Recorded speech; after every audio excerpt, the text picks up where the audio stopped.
seaboard. Attacks by random civilians has increased on the eastern seaboard, affecting primarily Pennsylvania, Georgia, West Virginia, Maryland, and parts of Virginia, New York, and Florida.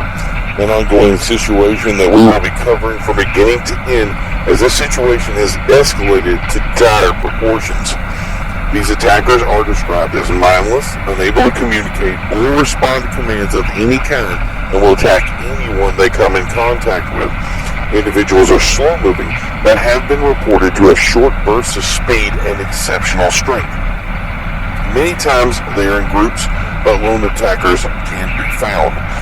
Some have been described as having grave injuries and capable of continuing their assaults after being shot or even maimed. Law enforcement and government agencies have made it abundantly clear that no individual that is showing signs of this illness are to be approached for any reason. Do not engage anyone that you believe may be affected. Civil Defense is instructing a clear stay-at-home order for the affected areas. If you are within these areas, do not leave your home for any reason unless instructed by the National Guard, police, or emergency personnel. A special hotline has been set up for people in those areas to call if they have an emergency. As health officials explain, they will come to you.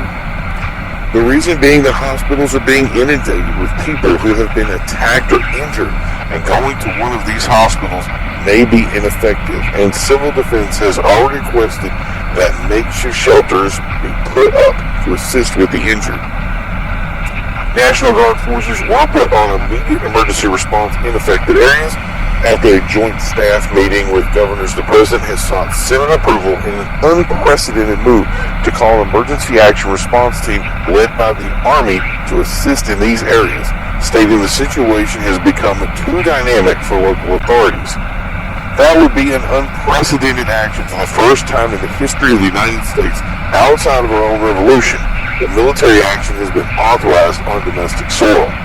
Some Republicans say they would block such an overreach and ensure that those in the hall, that local police and National Guard, are well equipped to handle the situation. Democrats, on the other hand, said they would support such an action, but warned that it may already be too late. In some remote areas, local militias have been called in to assist with combating attackers. Some eyewitnesses have described them as attempting to round up those infected and put them in trucks, to shooting people who do not respond to commands. This would put us in a dire position and make it ever clearer why venturing out is wholly unsafe, continuing to add another layer of danger to an already vicarious situation. There is still no explanation of the cause of this ailment. Doctors at a New York hospital have stated it's like nothing they've ever seen. Attackers are capable of inflicting life-threatening injury on those they assault, describing it as potentially the worst forms of drug overdoses, completely losing all reason, but they did not want to comment further until, quote, all the data is in, end quote. They added that if you are injured by one of these attackers, to seek medical attention immediately, as wounds become infected quickly and can spread, meaning to us that this may not be a pharmaceutical in nature, as many first believe, but a pathogen of some sort. It's simple from the actions we've seen that if you are infected by this, whatever it is, it's an immediate death sentence.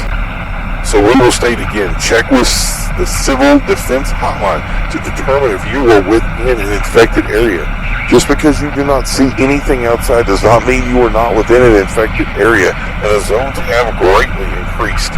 If you are within one of these zones, you are to shelter in place immediately.